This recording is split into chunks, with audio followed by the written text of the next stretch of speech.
మా రిషిగాడు ఉన్నట్టుండి ఫోన్ చేసి మీకు ఇంపార్టెంట్ మ్యాటర్ చెప్పాలి, అందరం కలుద్దాం రండి అంటే ఎప్పుడు చెప్పే లప్పంగ్ స్టోరీలు చెప్తాడేమో అనేసి వెళ్ళాం మాట్లాడడానికి. కానీ అక్కడికి వెళ్ళాక ఒక పెద్ద షాక్ ఇచ్చాడు. ఆ షాక్ విన్న నాకు వంశీకి కొట్టాలంత కోపం వచ్చింది. వాడైతే కొట్టడానికి కూడా వెళ్ళిపోయాడు. ఏం లేదు భయ్యా, ఉన్నట్టుండి కాలేజ్ మానేస్తున్నా, నేను డ్రాప్ అవుట్ అన్నాడు. మాకైతే అసలు అర్థం కాలేదు ఎందుకు డ్రాప్ అవుట్ అవుతున్నాడు. మేము కూడా సేమ్ ఇదే ఎక్స్ప్రెషన్ లో ఉన్నాం.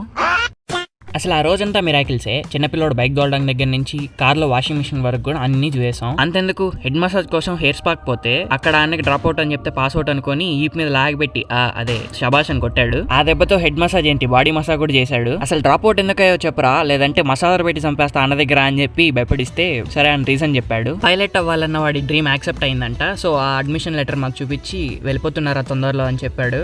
సో మేము కూడా ఇంకా డిలా పడిపోకుండా కంగ్రాట్స్ చెప్పి ఎంకరేజ్ చేసాం.